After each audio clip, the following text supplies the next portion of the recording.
work with Shannon in elementary schools. And I am Sarah, and I work with media coordinators and these lovely ladies to support media literacy and digital teaching and learning across the district. And so we are the four who support your instructional technology, along with a great tech team who partner with us to do some things. They do a lot. So last time that we got together and met, we talked about confidentiality and bias under the topic of concerns with generative AI. We looked at PII, what it was, and why it's important for us not to include that when we're working with generative AI in order to protect ourselves and our students. We explored the biases that exist in generative AI, where those come from, and then how we also can prompt for objectivity and to try to remove those biases. And today we're going to be focusing on accuracy. And with accuracy, we're going to talk about hallucinations and deepfakes and talk about strategies that we can use as responsible users and how we can stay the center of the human in the loop with in generative AI so that we can tackle these accuracies as best we can. Our learning intentions for today: by the end of today's session, you're going to understand why or how generative AI creates hallucinations and deepfakes are created, and how to use a human-first approach to verify what we read and see. And you're going to know that you're successful because you should be able to explain what hallucinations and deepfakes are. You should be able to spot potential inaccuracies by identifying some of the technical markers that hallucinations and deepfakes have. And then we're going to teach you some strategies for verifying output as the human in the loop, such as lateral reading is just one of the ones we're going to look at today. So we're going to start off by letting you guys experiment a little bit with deepfakes. How good are you at discerning a deepfake, whether something's real or whether it's fake? This is a website that a company hosts that we'd like for you guys to go to. You have two different options here when you get here. You can do the first activity is where you're looking at 10 different images and you determine which one's real and which one's fake. The second activity is called Find the Imposter, and that's where you look at, I think it is 6 social media accounts, and you have to determine which one of the 6 is the fake. So we're going to give you guys about 3 minutes to go to those, try them out, see how good you are at identifying those fakes or the real ones, and then we're going to come back together and talk about it. So I'm going to give you 3 minutes. And Ashley did drop that in the chat for you.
seeing some results come through in the chat. Feel free to share your results if you would like to.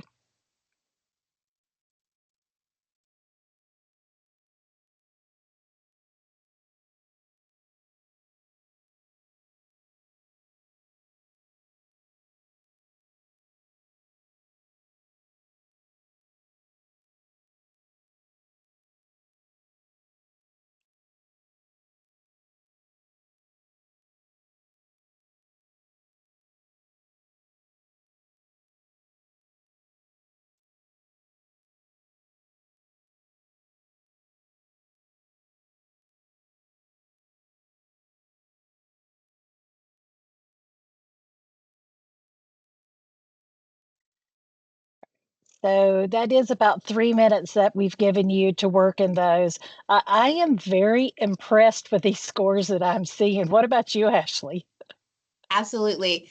The one where what's it called? The one where you had to pick the social media post. Oh, that's called Find the Imposter. Oh my I'm Lord, steep I at was that one. terrible. It was I was too. awful. So Yeah. yeah, so some of y'all are That doing that much better, much that better one than was I did. tough. So, just for some of you who maybe aren't sharing your scores, let me give you some statistics from some recent studies. 70 in a recent study with about 2,000 people that was done by this company, 70% of the people think that they can identify the deep fakes, but it really comes down to chance. Only 50% could correctly. So it was literally like tossing a coin. Um, when they looked at, like, for those of you who got 10 out of 10, out of the 2,000 participants they had do this, only 0.1% got all 10 correct. Yeah. And something that this company has pointed out is that a third to 30 to 39% of people in the age range from 55 to 64 hadn't even heard of deepfakes who participated in this study. And 36% of the participants were likely to mess up when it came to identifying a fake video or a synthetic video. Bottom line is that regardless of what the score was, 60% of the people were confident that they could identify deep fakes with their detection skills, regardless of where they scored in this. Very interesting. Nice. All right. So we keep using that word deepfake. We've used it a couple of times now. It was in our learning intentions and success criteria. So we want to take a moment and let you define that in your words, your own words. So if you had to tell someone else or you had to explain to your students, or maybe if this is just your first time hearing that word and you want to take a stab at what that word means, what do you interpret that word to mean? So I want to give you a couple moments to answer that in the chat, and then we'll keep going. So what is a deep fake?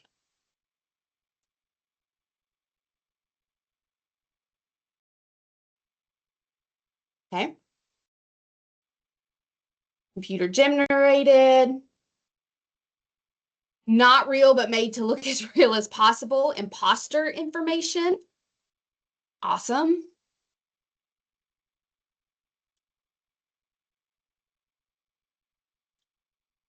Something that looks super real but is fake. Absolutely. AI generated, hyper realistic, audio, video, image. Okay. Looks real, but is not. Yeah, absolutely. A lot of them are very convincing, so much so that they have gone viral in the news or on social media because so many people think they are real. Absolutely. Often Love used that to comment. manipulate. I love that comment, the Yeah, depth that it's going to make it look real. crazy. All Oh, right, so often then used to manipulate. very true. We're going to talk about that. So then my follow-up question is, why should you care? Why is this important to you as a human being, to you as an educator, to you as a parent? Why does this matter? And so take a couple minutes just to answer that question. Why should you care about things like deepfakes in the world of generative AI?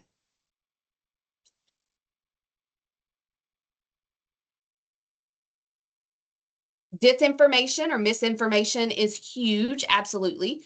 We are consumers. trust is huge. That saying, seeing is believing, is not really super valid anymore. Absolutely hard to determine between what you trust and can't. Fake information, absolutely understanding the truth. Absolutely. All of those are really good reasons. And so when we look at how we define a deep fake, a lot of you hit the nail on the head with that. It is a realistic image, or it could be an audio file or video that's been created or altered by AI to show someone or something doing or saying something that they did not. I love to watch the AI generated image or videos of animals. I know they're AI generated and I still watch them. And while I enjoy watching the AI animal videos, deepfakes can be harmful in so many different ways. And some of you brought this up in the chat of why we should care, right? Oftentimes, deepfakes can be created to harm someone's reputation. They can cause emotional damage to individuals. They can be utilized to fraud or scam individuals, to steal private information. And a lot of you mentioned this in the chat about misinformation, right? And so that idea of digital literacy is really critical as we enter this age of generative AI. Deepfakes often have a reassuring effect on people who maybe Sorry. have preconceived notions of things. And so we know propaganda has been around for forever. That's not anything new, and different people use it for different reasons. And so, yeah, there can be some harmful effects.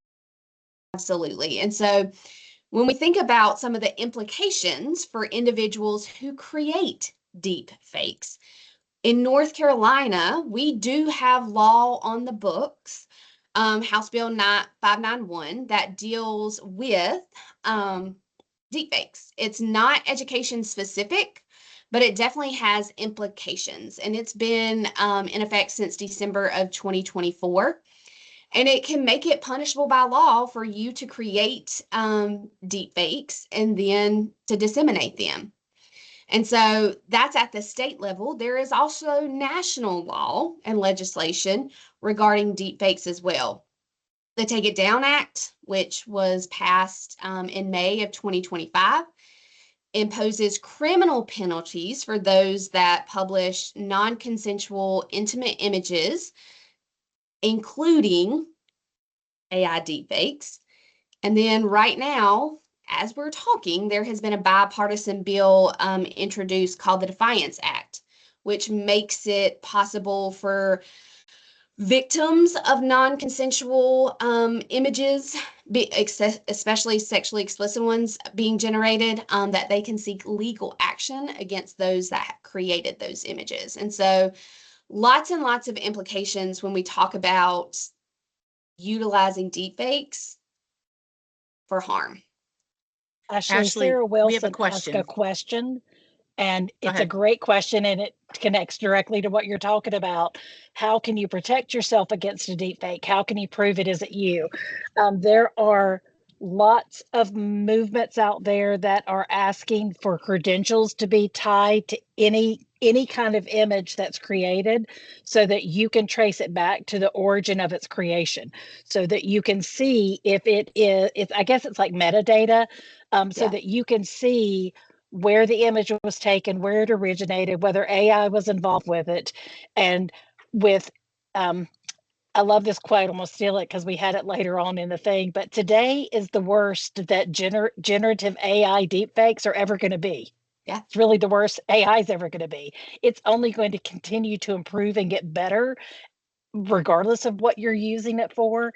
So there are lots of different organizations. You've got your entertainment industry, you've got business industry, you've got banking, you've got education. Lots of big industries are pushing to get these credentials out there, to get that metadata required on anything that's published, so that we can protect ourselves against it. Yeah, especially as there's legislation now passed Mhm. about some of that, and making it, if the Defiance Act becomes law, then I mean, you would have the capability to sue individuals who disseminated those types of images if they created anything in your likeness. Yep. So So while we do not condone the use of creation of deepfakes for harmful purposes, sometimes it can be fun to play with images. And so my family is huge. We're watching the Olympics right now. And so I would love to be there in person. That would be great. Um, but I created an image of me at the Winter Olympics. As you can see, Shannon is a member of the House Targaryen. I didn't know if y'all knew you were among royalty today. Sandy has a secret hobby of boxing. And Sarah is traveling the world and living her best life. And so we want to give you a moment. While deepfakes can be truly harmful, we want you to see just how easy it is to create these things. It's not very difficult. You don't have to be that savvy.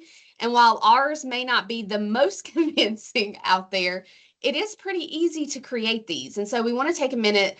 Shannon dropped a link in the chat for you.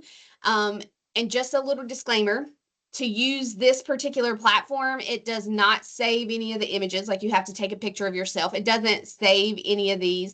And then I use Gemini as well as Sarah in our educational accounts because Gemini doesn't use our data to train the model. And so felt a little bit safer putting my picture out there in a large language model when they don't train on that data.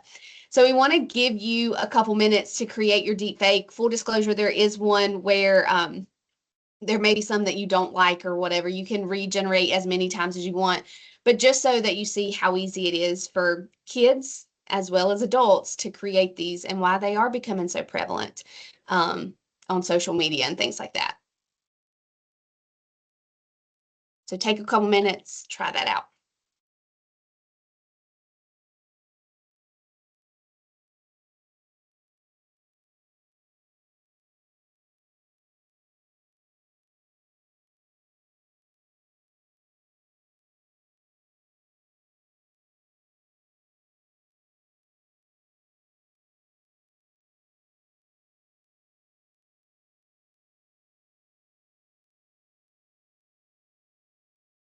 You absolutely do not have to do this if you are not comfortable doing it. We understand that 100%. This is out there for people who would like to try it. We don't want to require anybody to do anything that you're uncomfortable doing.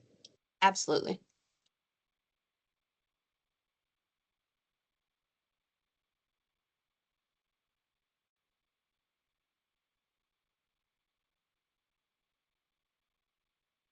Yep.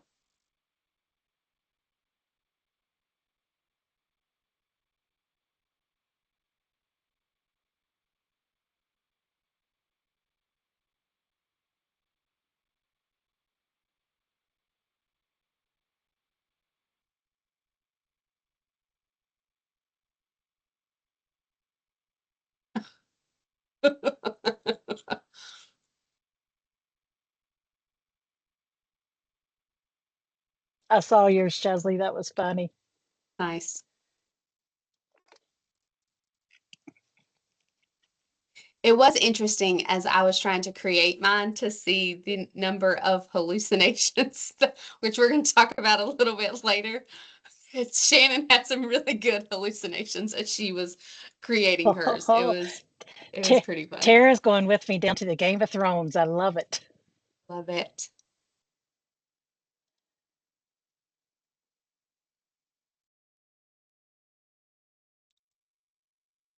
So this site has been out for a couple of years, and they do part of what they're doing is trying to educate people and children, like teenagers, college age students, as to how easy it is to create deep fakes. As you're finishing up, what's your takeaways on how easy it was just to create a deep fake? Feel free to unmute or type it in either way.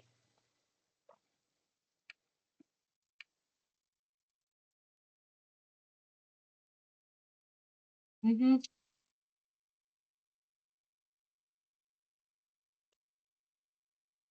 It was too easy. I would agree with you. And it is funny, Wayne, when we're doing it because we're doing it with a very harmless intent, and we are not intending to use these in any malicious ways, but it's really creepy and scary how easy it is to do when somebody else could be doing it. Agreed.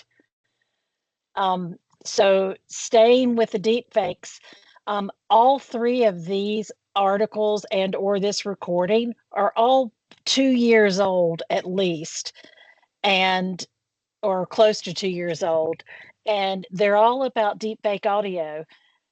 You only have to have 3 seconds of clean audio in order to create a very convincing deep fake of someone. The more audio that somebody has available to them that's clean audio, the better and more professional the deep fake can be. These are here for you guys to check out at any time that you would like to.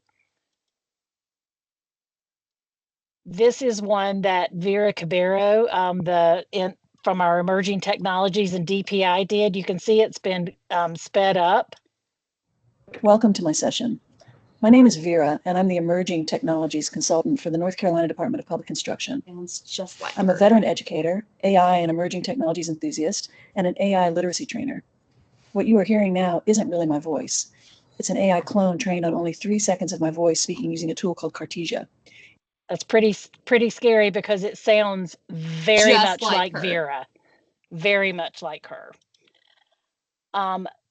So I'm not going to say anything about this one other than anybody out there, Morgan Freeman fan. He's in all kinds of movies, all kinds of commercials nowadays. It seems like you see him everywhere, right? So I want you guys to take a look at this video. I am not Morgan Freeman, and what you see is not real. Well, at least in contemporary terms, it is not. What if I were to tell you that I am not even a human being? Would you believe me? What is your perception of reality? Is it the ability to capture, process, and make sense of the information our senses receive? If you can see, hear, taste, or smell something, does that make it real? Or is it simply the ability to feel? I would like to welcome you to the era of synthetic reality. Now, what do you see?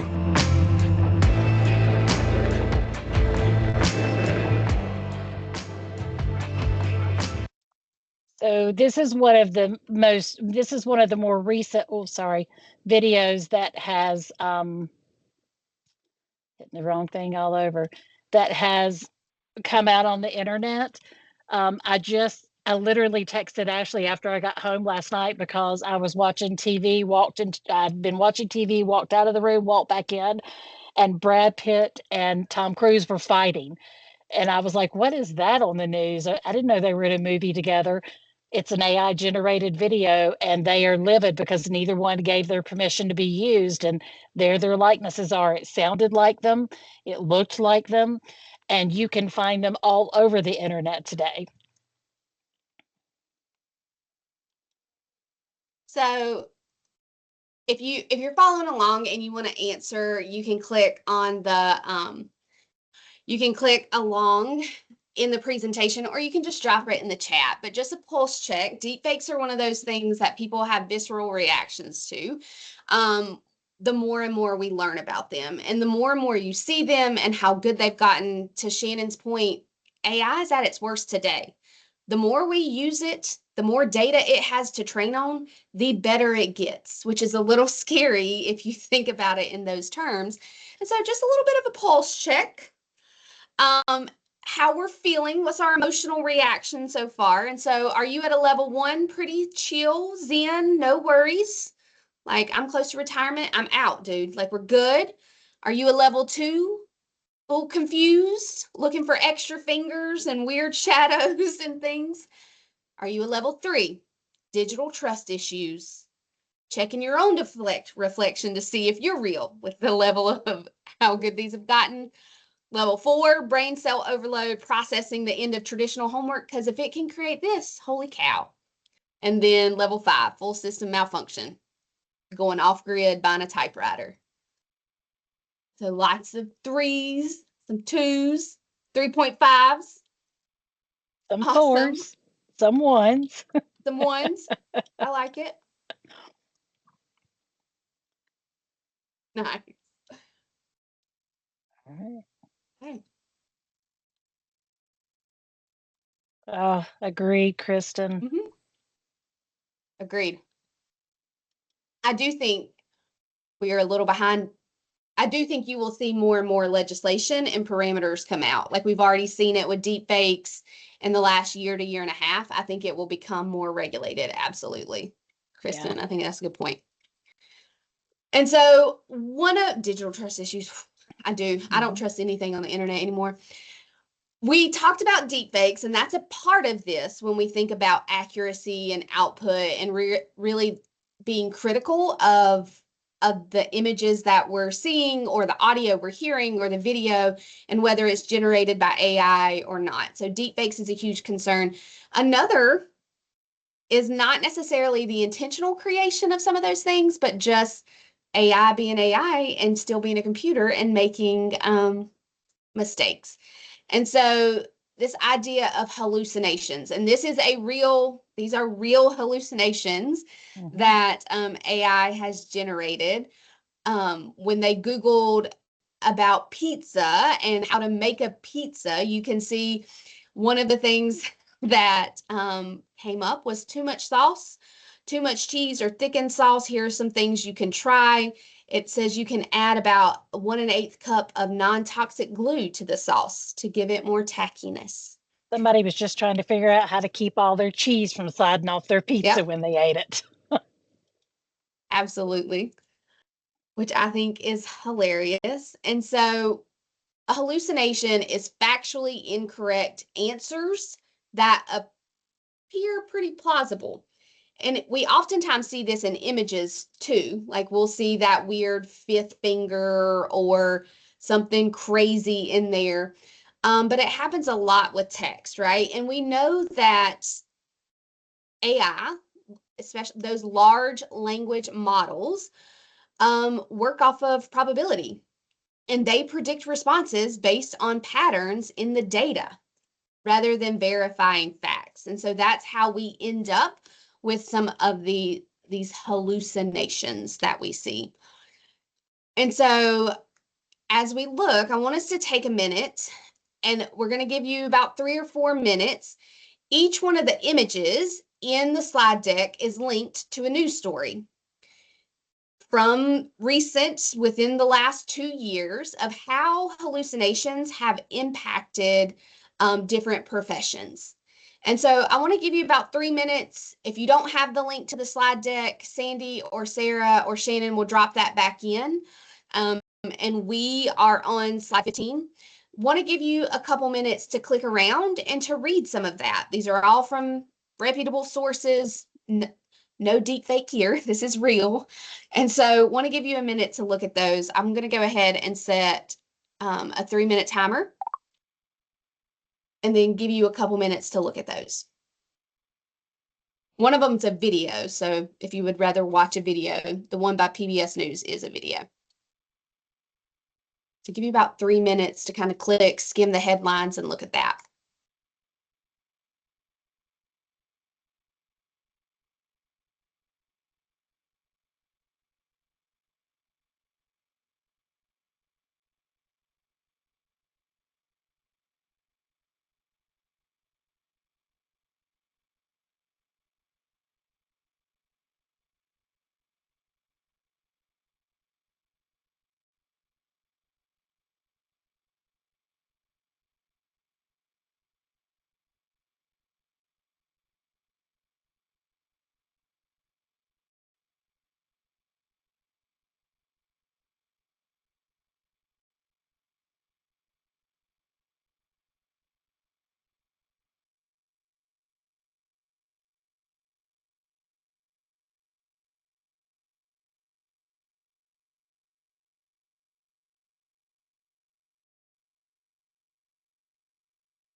have about 1 more minute if you want to check out another one of those articles. And then if you want to drop a word or an emoji to your reaction of what you read, I see Chesley's. Yeah, there's a lot of implications for if they get that wrong. Yeah.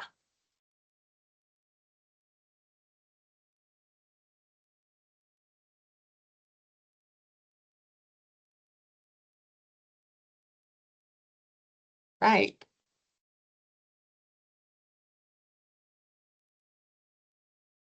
Mhm.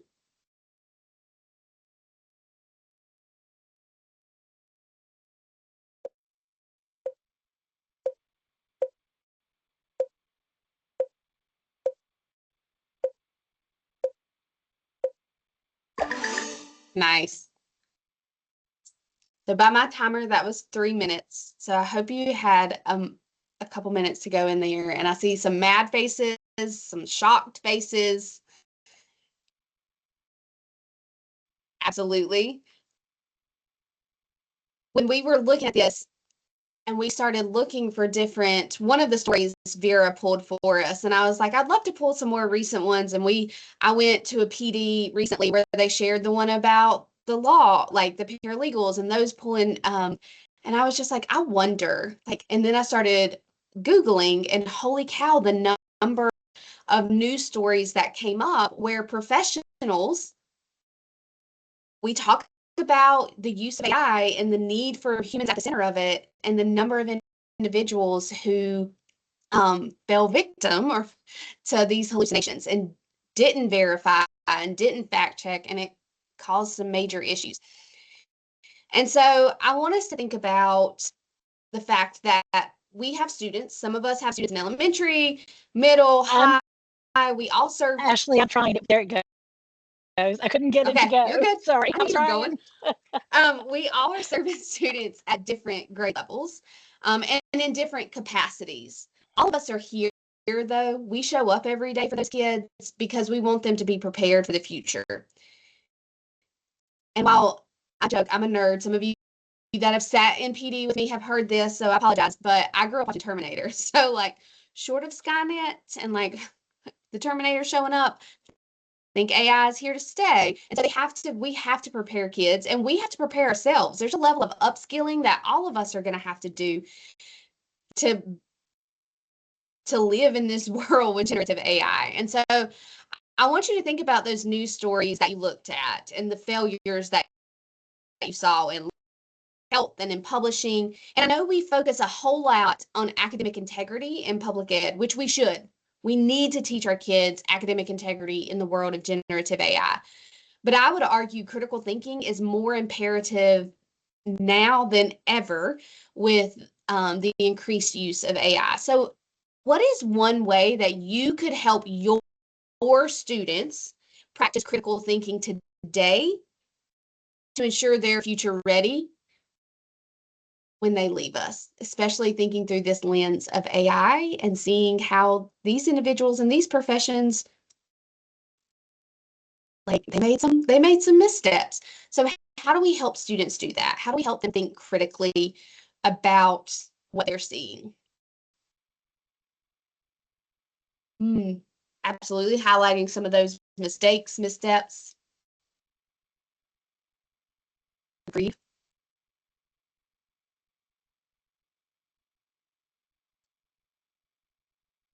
Teach kids a question. We've been saying that for years, right, Kristen? That's not new.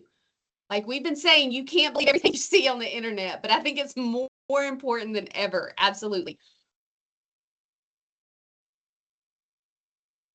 Absolutely. Don't just look and believe, truly process the information, multiple sources. Absolutely. My husband and I were just talking about this last night. He said something and I was like, well, I saw on Instagram, and I was like, but I haven't fact checked yet. So give me a minute. Absolutely. Evaluating sources, using background knowledge. I think a key to what you say, Amanda, is reliable sources as well, and teaching not only students, but maybe adults too. What is a reliable source? What is that really? What is that? What does that mean? Well, even Absolutely. relying on our background knowledge, if it is very off base from what we've always known to be true, that should be a red flag to anyone. I need to cross reference this and figure out what else is going on. Where is this coming from?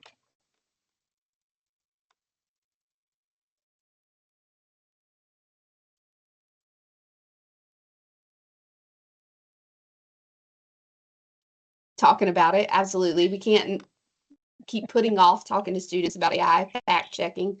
Absolutely. All right. So as you guys finish up dropping in comments, so the one thing that we know we need to do is to teach kids to be the human in the loop, and they have to critically evaluate anything that AI generates. Um, we have to. AI literacy means teaching the kids that we are the human in the loop, and responsible users evaluate what comes out of AI every time we use it, not just some of the time that we use it. In our generative guidelines, the state has adopted generative AI guidelines, and aligned with those, we have created our own for the district that are more tailored to us. And this is just the portion on ethical use. We have the generative AI guidelines. That is a mouthful to say, people. We have those linked up here with the red words. But here is what we have included. Here's what's included in our generative AI guidelines for ethics. And I'm going to give you just a minute to read through that.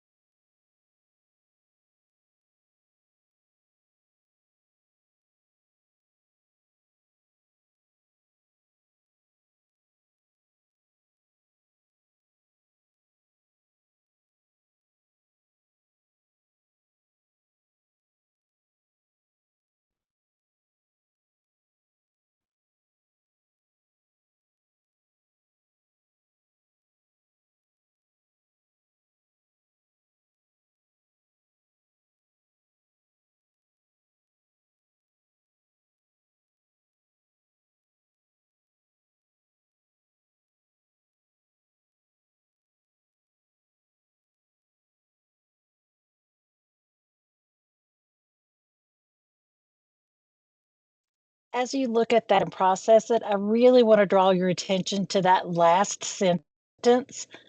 Ultimately, the person using AI is held accountable for the distribution and or publication of any content generated. That's something that I don't think that we can drive home enough to students, starting from the time they're young. I love Chesley talked about the K2 applications of this. You can start teaching this in the K2 realm, but we have to start it then, and we have to continue to carry it all the way through.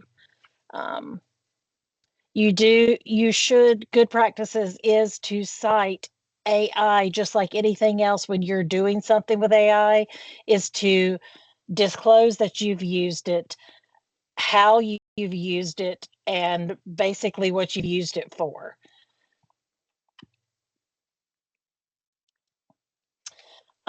We have some elementary kids, speaking of, who are more aware of this than than some adults I know. These two boys go to Meadowlark Elementary, and they are the science fair winners from our district. They're moving on to the state level, and they did this project called Chat GPT versus Me. What they did was they were reading all these books, and their dad saw the list of books that they were reading, and he was like, "You boys aren't reading all those books." So he decided to start testing them on them. And so he had Chat GPT create questions he could ask the kids about the books. Now, they were just literature books that fourth grade kids like to read, like Dog Man, Captain Underpants, nothing real meaty like Wuthering Heights.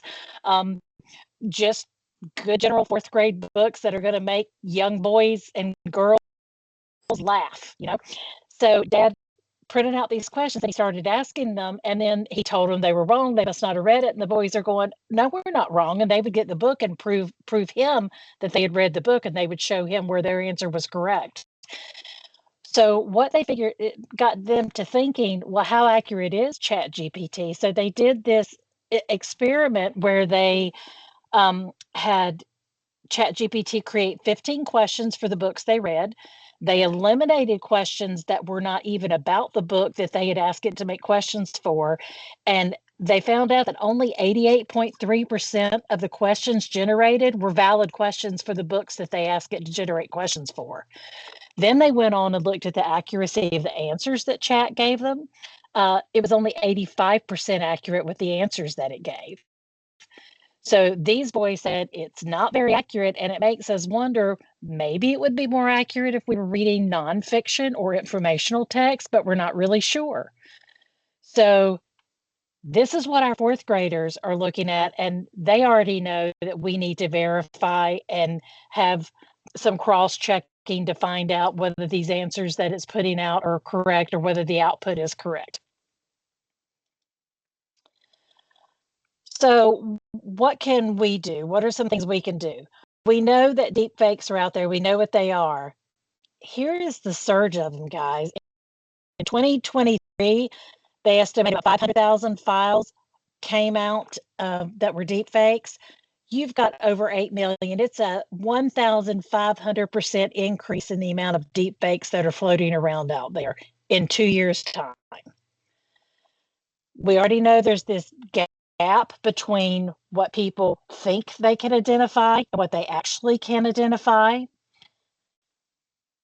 So we need to look at some ways that we can identify these deep fakes.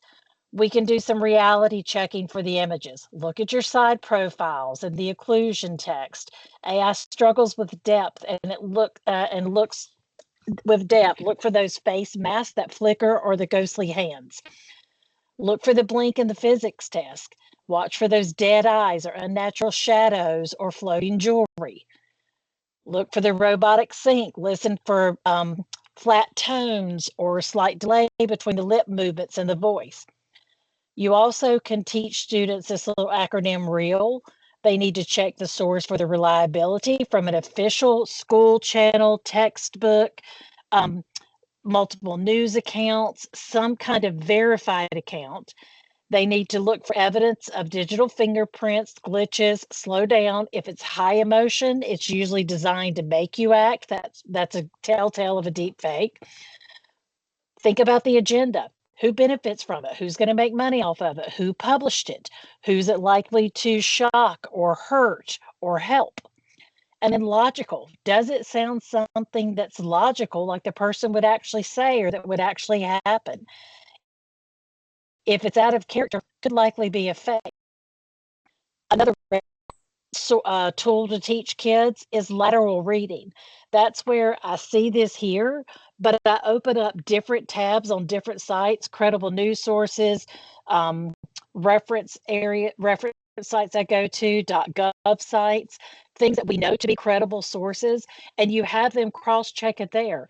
If you are seeing something on this one media outlet or two media outlets, but you're not seeing it anywhere else, and it's like big, huge, newsworthy news, it's probably not real.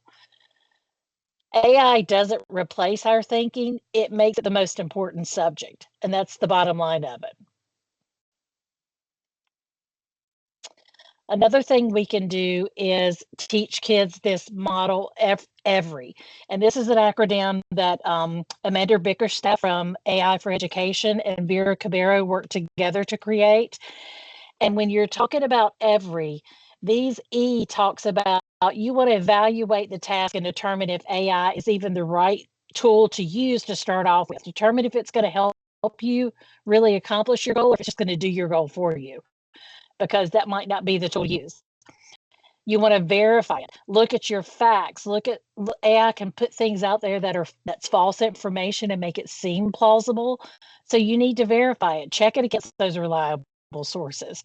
Go to those multiple news sites, the reference books, the textbooks, your credible research places. AI doesn't know when it doesn't know something. So it will make it up often if it doesn't have an answer to something. Engage. You have to teach your students every time to engage with those AI responses critically and thoughtfully. Ask it follow-up questions. Ask it to verify or to reveal the sources that it used. Reflect on it and see how it connects to what you already know. Use the background knowledge that you already have. Revise the prompts and the AI responses. Take your AI generated content, teach your students to take it and to revise it to match their voice, their style, their tone, to make it their work that truly represents them. Don't just have it write the paper or write the report and not have it be their words. They need to internalize it, just like we're all the time talking about internalizing lesson plans. Kids need to do the same thing. If they're going to use AI to help do something, they need to then take it and make it their own. And then the last part of every is you. It again goes back to that last sentence in our guidelines. You are responsible for the content and for disclosing when you use AI. Be transparent. The more that we model for kids that we are using it, when we're using it, and how we're using it, and giving it that credibility or giving it that credit, then we're modeling those same behaviors that we want them to use. Vera Cabero also created this. It's a great tool that you can use with your students when you go to it. Let me see if I can get it to go to it. Come on. Nope, it's not going to go. I'll drop the link in if we have time. I don't know how we're doing on time. We got 12 minutes. We probably have a couple minutes to play with it. This one allows students to work with it, and it takes them through each step of it. So like the evaluate, it tells them what it means to evaluate. It tells them questions they can ask themselves, good uses of it, student examples where it's good, student examples where it needs improvement. And then it gives them a question down at the bottom for them to answer so they can check themselves. And it takes students through each part of the every, and then it actually gives them an exit ticket at the end that they can do to check for understanding. This would be a great tool for you to be able to use in class if you wanted to use that with students. Sarah has dropped that link in the chat for you. Sarah and Ashley did. And then a second tool that we have for you to look at, this one is designed for teachers. And you can do something as simple as, I have a lesson that I'm trying to create, or I'm working on a presentation, or I need to develop a professional development to help teach my coworkers about this. And it walks you through the steps so that you are being a responsible user. And by going through these steps, it helps you to think through it to see also how you can do it with your students. So we probably have, what, Ashley, about maybe 3 minutes or so for them to try this out? Yep, that sounds good. Okay. So I'm going to set a timer for 3 minutes, and you can go to either one of those two sites. And Sarah has dropped in the link for, Sarah and Ashley dropped in one of them. And then if the one that we dropped in may be down. Uh-oh. Maybe when you clicked on it, it didn't go anywhere. That may be the reason that Okay. every interactive may be down. Here is the second one. I just That's tried it and it's not teachers. taking me. It's not taking me there. I just tried it. Okay. Well, that's sad.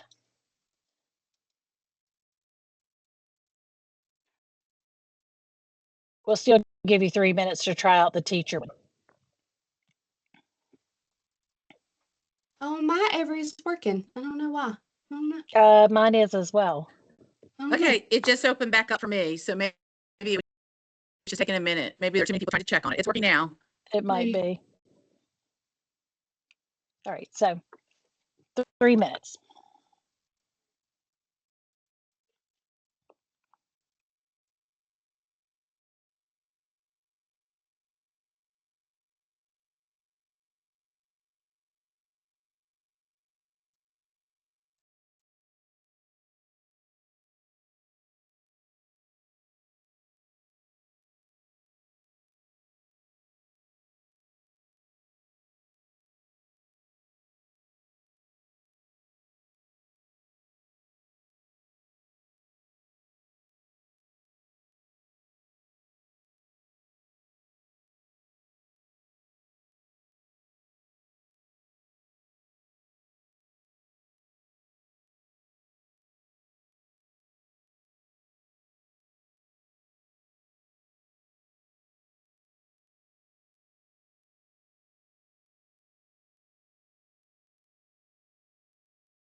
I am talking away and you can't hear a thing that I'm saying. Sarah, I was showing you when you're on that second slide, if you click at the top, it takes you to the different words. And I apologize that I was not unmuted and you could not hear that.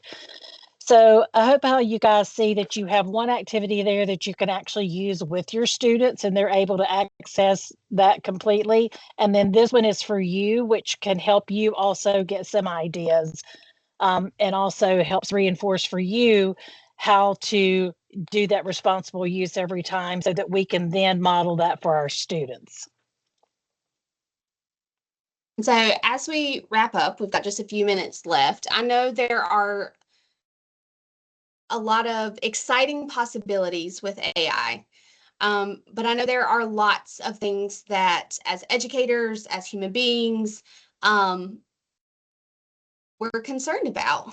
And so oftentimes some of those things that are in the sphere of concern, we don't have a lot of control over. I can't control currently myself sitting in this room how other people use AI. However, there are certain things that I do have within my sphere of control, and I can absolutely regulate how I utilize AI and how I build my AI literacy. And so we also can control how we talk to students and what we model for students. And so teaching and modeling that every framework for students, teaching them the skills necessary to really think about. Lateral reading is not a really hard strategy to use, but even before I had that language, that was what I was doing naturally, because now I'm so distrustful of those things that I see online. And so thinking about what we do have control over, and then what can we influence? There may be things that are not directly in my control, but I could absolutely advocate.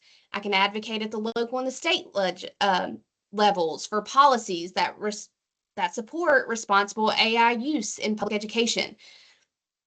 I can advocate to my principal. I can talk to my parents and community members. So thinking about what we do have control over and what we have influence over and how we help model what good AI, ethical AI use looks like for others.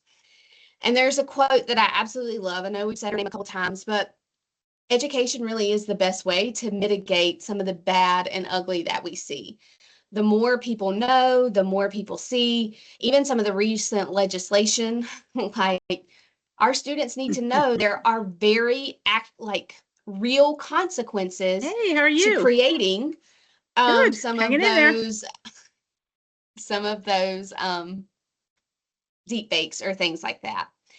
And so again, what we ask as you continue in your journey around generative AI is think about how you use them, try them out, work on your own AI literacy first, and then think about how you bring that to your students. What does that look like? If you're going to use AI in the classroom, how do you begin to model for them best practice? And then utilizing some of those frameworks that teach students to think critically about what AI is generating. That every framework is great. It's a great template to use, easy to remember, but really gets home or drives home that point that we want them to be critical thinkers as they're utilizing artificial intelligence. I know a lot of you have put questions in the chat as we've gone through here, and if you still have some of those, we're going to hang out for a few minutes, and you are welcome to ask those. We'll hang around, answer any questions. You can absolutely throw those in the chat too.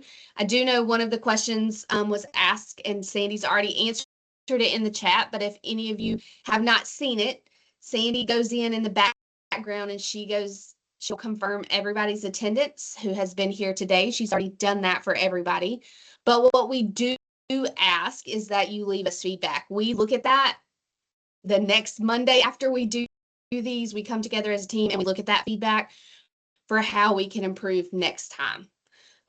What information was really valuable, what wasn't, what would you like to see more of? And so as we wrap up, I want you to think about those success criteria. And so can you walk away and explain what a hallucination and a deepfake are? Can you spot some of those inaccuracies do you have some tools, some things to look for to help you spot some of those inaccuracies? And then did you leave without at least one strategy, lateral reading being one, but are there others to remember to keep the human in the loop as we evaluate those AI outputs? And then last but not least, we have 2 more sessions coming up, one in March and one in April. I know the one in March is a concern. A lot of people have raised that environmental impact piece. So we're going to talk about over-reliance and environmental impact in March. And then in April, we'll talk about some of the benefits of AI. We focused a whole lot on the concerns, but what are some of the benefits and how do you partner with AI to really create some deeper learning opportunities and really help to foster some of those portrait of graduate durable skills? I'll put in a shameless plug. I have a PD tomorrow that looks at, especially at the secondary level, how to use AI with students, especially around feedback and feedback loops. And so I know some of you are media coordinators on here and you've seen it before, but for anybody that's interested, I'm doing a session tomorrow. It's live in Kickup. And then Shannon and I are doing one. Is it next week, Shannon? It's next Monday. We're doing one on Monday around school AI, just a basic overview and maybe some ideas for using it with students as well. So if any of that interests you, we are also doing one in a couple weeks that we didn't list here about academic integrity and how to help how you as an educator. We know AI detectors are very unreliable, but what are some tools we can equip you with, and then how to create assignments that might help mitigate some of the cheating concerns. Cheating will forever and always be a concern, but we have another session coming up in a few weeks on that.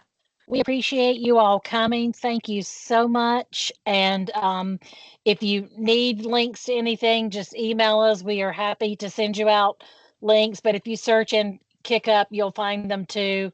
But we appreciate you all coming, and I'll stay to answer any questions anybody has. Otherwise, thank you all for coming this afternoon.